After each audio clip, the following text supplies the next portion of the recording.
As soon as Donald Trump re-entered the White House last year, he began his retribution agenda, pardoning the January 6th insurrectionists and beginning his purge at the DOJ and FBI of anyone associated with the investigations into him. Less than 2 weeks into Trump's second term, Congressman Jamie Raskin warned that the loyal friend of autocrats, kleptocrats, oligarchs, broligarchs, Trump doesn't care about the requirements of democracy, national security, and public safety. His agenda is vengeance and retribution. If allowed to proceed, Trump's purge of our federal law enforcement workforce will expose America to authoritarianism and dictatorship.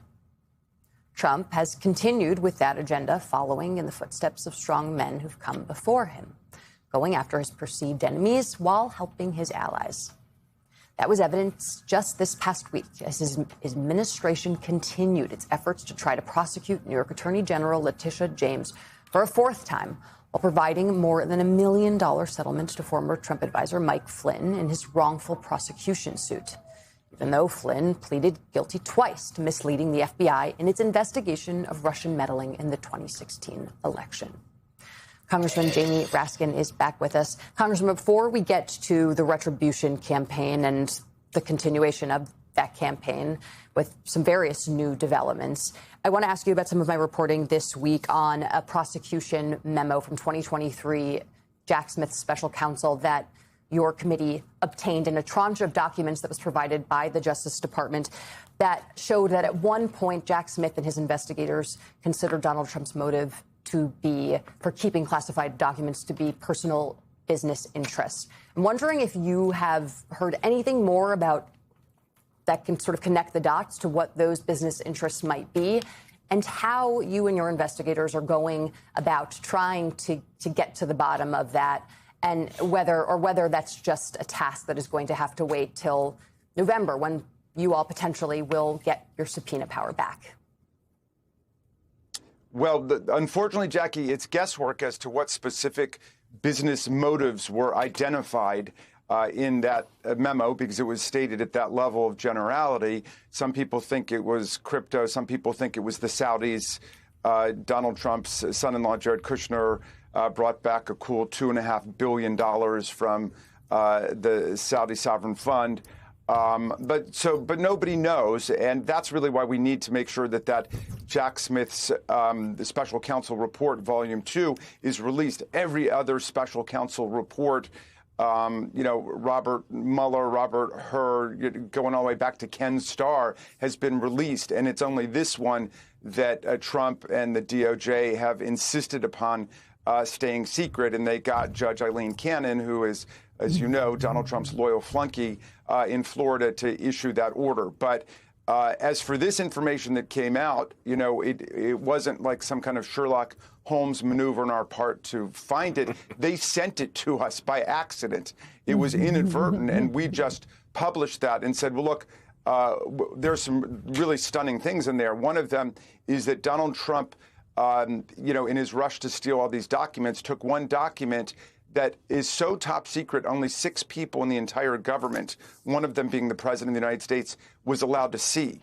And he was showing stuff off on an airplane to several people, including Susie Wiles. But we're just getting these little tiny glimpses into what took place because they won't release that special counsel report. Congressman, as Jackie alluded to, lots of updates on the retribution. One possible aspect of this, and this is Washington Post reporting that MS Now has not independently verified, but that Kash Patel, the director of the FBI, is, quote, pressing to release a decade-old investigative file involving Representative Eric Swalwell and a suspected Chinese intelligence operative. Despite no evidence of wrongdoing by Swalwell, that's according to 3 people familiar with the effort, the links that Patel's circle is going to in the bid to pursue a political foe of the president has raised alarms within the Bureau, where some officials fear that releasing the files, even with redactions, could compromise law enforcement sources and investigatory methods, making it harder for the FBI to gain trust with the potential witnesses. It's to be noted that Swalwell was not found guilty of anything. So you have the FBI director pushing his agents to figure out how to release a decade-old file on Eric Swalwell, according to the Washington Post. What does that tell you? What is your response to what's happening to your colleague? But I assume everybody can see how completely outrageous that is. So we're talking about a decade-old matter that was closed. There was an investigation. There were no charges brought against Congressman Swalwell, who's now a candidate for governor. So they want to release, theoretically damning or embarrassing information about him. What does that have to do with the job of the Department of Justice? It's not part of a prosecution. It's not part of an investigation. There's no federal law telling them that they've got to do that.